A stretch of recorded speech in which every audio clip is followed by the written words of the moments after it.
Bismillahirrahmanirrahim. Assalamualaikum warahmatullahi wabarakatuh.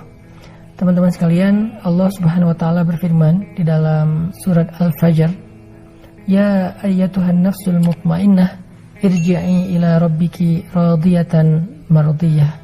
Wahai jiwa yang tenang, kembalilah engkau kepada Rabbmu dalam keadaan ridho dan dalam keadaan diridhoi. Hari ini kita akan bahas tentang masalah belajar ridho. Mungkin di Indonesia orang jarang menggunakan kata ridho karena biasanya diganti dengan kata ikhlas. Padahal ikhlas itu lebih kepada urusan niat kita ketika beribadah.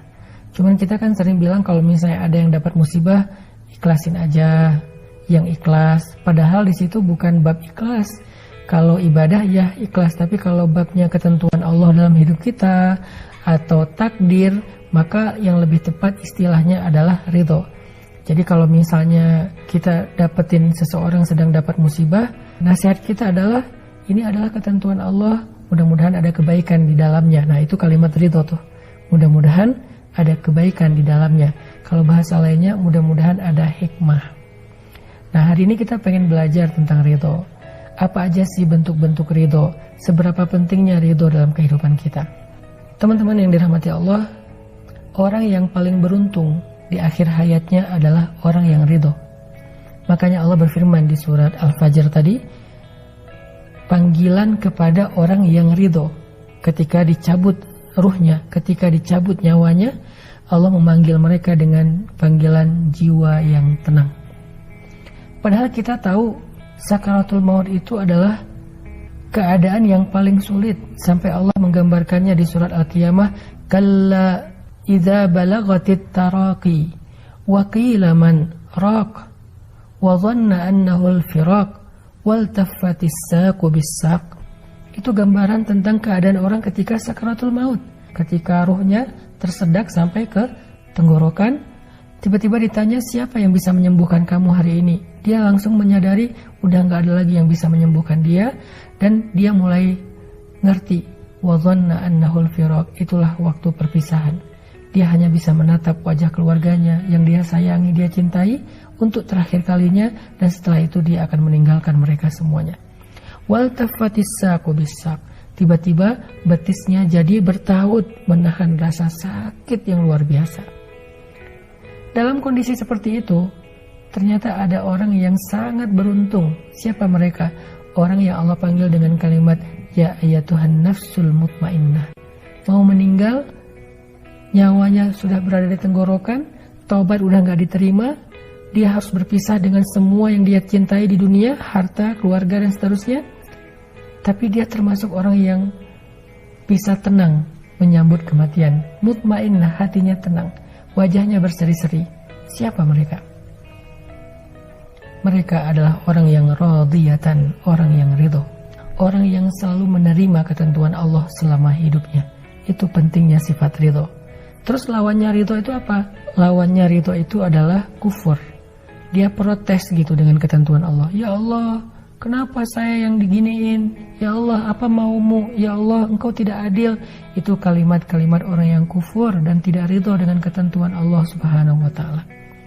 Memang ada yang kufur nikmat, tapi kalau ini bukan kufur nikmat, kufur takdir, kufur terhadap ketentuan Allah. Sehingga kalau dia menghabiskan usianya dengan protes, mempertanyakan ketentuan Allah, keputusan Allah, kehendak Allah, kenapa saya kayak gini, kenapa pasangan saya kayak gitu, kenapa hidup saya kayak gini, maka ketika akhir hayatnya, dia menjadi orang yang paling gelisah dan menjadi orang yang paling tersiksa saat sakaratul maut. Tidak tumakninah, tidak ya ayyatuhan nafsul mutmainnah. Jadi salah satu di antara keistimewaan ridho itu adalah melahirkan tumakninatul qalb, rasa tenang di hati kita. Kalau kita ridho dengan semua ketentuan Allah, hati kita itu akan merasa tenang dan bahagia. Gak ada hal yang mengusik perasaan kita atau yang membuat kita merasa gak nyaman. Kenapa? Tumakninah, tenang, kita terima dengan semua ketentuan Allah. Lalu gimana caranya biar kita bisa tumakninah, biar kita bisa tenang, bisa bahagia dengan ridho ini? Karena gak semua yang terjadi itu kita bisa terima, gak semua terjadi itu kita ngerti. Gimana biar kita bisa ridho? Caranya adalah berbaik sangka kepada Allah Subhanahu wa ta'ala. Gimana cara berbaik sangka kepada Allah? Katakan untuk diri kita sendiri, la'allahu khair. Mudah-mudahan di dalam ketentuan ini ada kebaikan. Mudah-mudahan ada kebaikan. Mudah-mudahan ada kebaikan. Kata kebaikan inilah yang kita ucapkan berkali-kali agar kita selalu yakin Allah itu nggak pernah pengen menzalimi hambanya. Allah tuh nggak pernah pengen ngeprank hambanya. Allah tuh nggak pernah pengen cuman harkosin hambanya, ngasih harapan kosong. Enggak. Allah itu la yukhliful mi'ad, nggak pernah ingkar janji, nggak pernah harkos, nggak pernah PHP. Allah itu nggak pernah bidzallamin lil abid. Allah tuh nggak pernah zalim kepada hambanya atau suka ngerjain hambanya, ngeprank hambanya, nggak pernah. Jadi kalau ada satu ketentuan Allah yang menurut kita kayak sesuatu yang nggak kita inginkan tapi terjadi dalam hidup kita dan kita pengen ridho, katakan saja la'allahu khair, mudah-mudahan ada kebaikan di sini. Sehingga dengan kita katakan mudah-mudahan ada kebaikan di sini, kita sudah berbaik sangka kepada Allah Subhanahu wa taala. Dan Allah persis seperti apa yang kita persangkakan. Ana inda dhanni abdi bi, kata Allah dalam hadis qudsi, aku tergantung prasangka hambaku kepadaku. Kalau engkau berprasangka baik kepadaku, maka engkau mendapatkan apa yang engkau persangkakan. Itu cara ridho. Katakan la'allahu khair, mudah-mudahan ada kebaikan di sini. Baik terhadap satu ketentuan Allah, masalah takdir hidup, ataupun ridho terhadap satu perintah Allah. Kenapa Allah suruh kita beribadah puasa? Bilang aja la'allahu khair, mudah-mudahan ada kebaikan di dalam puasa, sehingga kita berpuasa dengan hati yang lapang. Kenapa saya punya orang tua kayak gini? Bilang aja la'allahu khair, mudah-mudahan ada kebaikan. Kenapa saya punya orang tua, mertua kayak gini? Sehingga kita bisa bahagia dengan keluarga kita. Kok saya dikasih pasangan kayak gini ya? Bilang aja la'allahu khair, mudah-mudahan pada pasangan saya itu ada kebaikan yang tidak ada di tempat yang lain. Sehingga apapun yang kita alamin, perintah apapun yang kita dengar dari Allah, kita menerimanya dengan sami'na wa ata'na. Saya mendengar, saya taat ya Allah. Kenapa? Saya tahu engkau tidak memerintahkan sesuatu kecuali ada kebaikan di dalamnya. Kata Allah, tinggalkan riba, la'allahu khair, mudah-mudahan ada kebaikan dengan meninggalkan riba. Kata Allah, tutuplah aurat, la'allahu khair, mudah-mudahan ada kebaikan dengan menutup aurat. Kata Allah, makan sahur, la'allahu khair, mudah-mudahan ada keberkahan di dalam sahur.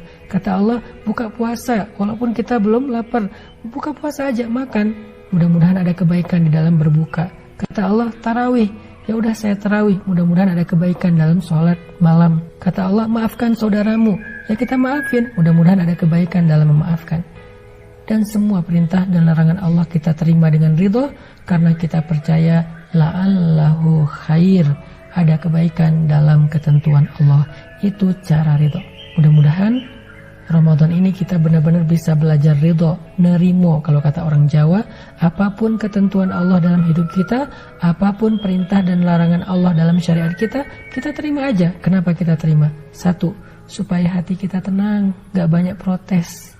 2, karena kita percaya Allah gak nyuruh sesuatu kecuali di dalamnya ada kebaikan. Allah gak ngelarang sesuatu kecuali di dalamnya ada keburukan. Allah gak memberikan satu takdir kecuali melalui takdir itu ada kebaikan yang besar bagi kita. Fa inna ma'al usri yusra, inna ma'al usri yusra. Bersama dengan keburukan ada kebaikan, bersama dengan kesusahan ada kemudahan.